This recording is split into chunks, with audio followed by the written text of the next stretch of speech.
Hi there, more information from Perform Psyche. I'm going to just have a little look at some of the tips that you can use for competition. One of the first things when it comes to competition is to actually let the competition take care of itself and not think too much about the actual outcome of it. What you need to do is actually focus 100% on your performance and forget about the results. Just let that take care of itself, because that can produce an awful lot of anxiety, in itself. Now, there is a number of techniques, and I will give a specialised, in-depth workshop on this in the future. But this is just a little bit of a taster of some of the things that you can think about when you're going in for competition. First of all, the preparation and the planning is crucial. You want on the day to keep to simple routines. So you need to cover for as many eventualities as possible in the week and the run up to that competition. So from spare reads to, superfoods that you can eat when there's long breaks in competition.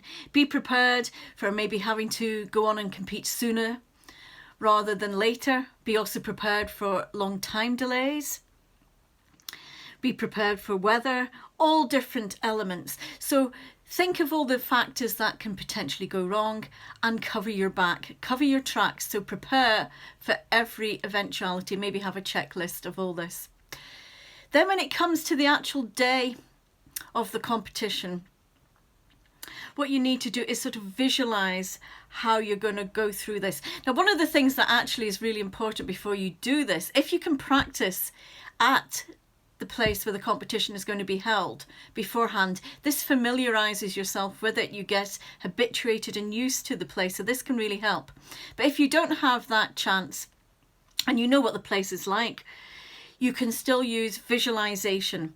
So either the night before or certainly the morning of the competition, visualize your performance. Go through each part of either a music set or steps in Highland dancing, and go through and visualize executing perfectly your performance in this place. So this is a pre-performance routine that you would be going through.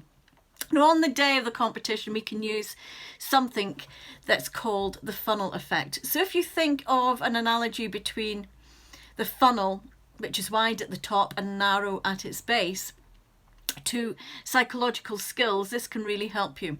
So on the day of the competition, in the morning when you're eating breakfast, you don't want to be all geared up for that competition. Some people feel sick, they feel ill, with the nerves jangling. What you want to do is try and escape thinking about that competition.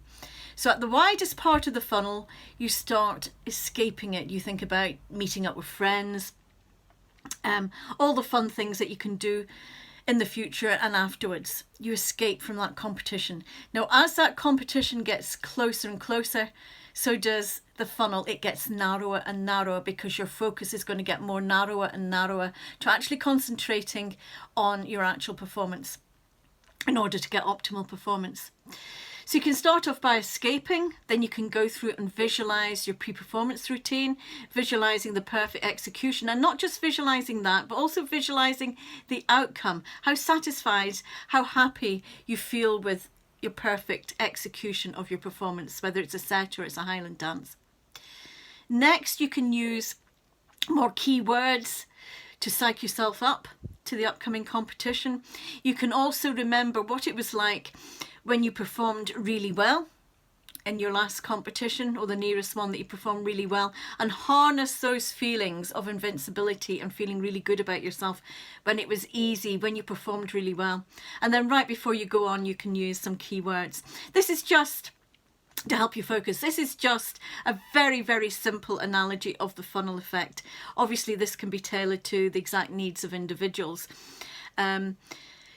On the day also, we can look at the nerves beforehand. So if you're predominantly distracted by the internal physiology, the somatic systems going haywire and sympathetic systems going all crazy, then what you can do is take yourself away to a quiet place and start chatting externally to other folk, to other members, to other competitors, and externalize more and laugh and joke with them. And this gets you away from thinking and being focused on your internal Nerves.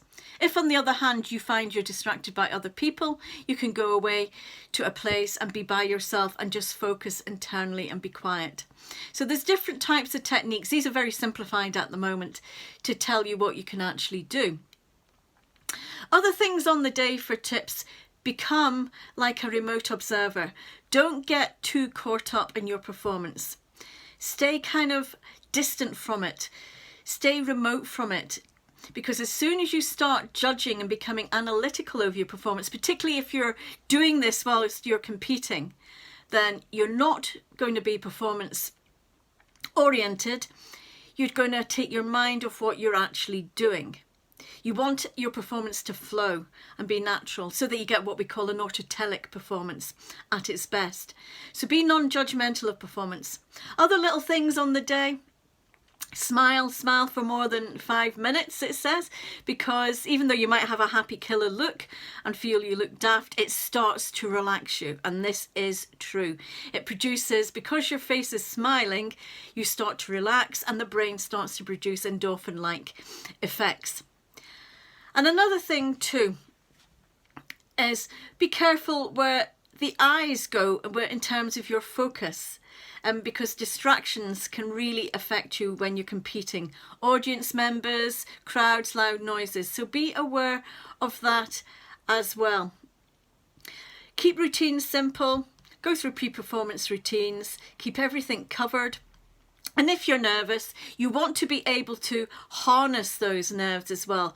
If you go in for a competition and you feel flat and cold, you're not going to get the best out of yourselves. So it really is good, and remind yourself this, to interpret the butterflies in the stomach as a good sign. You need that excitement to get the absolute optimal out of your performance as well.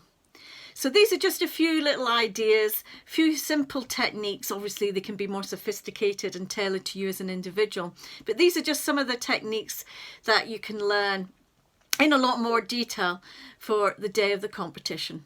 Okay, please contact me. Looking forward to hearing from you. Bye.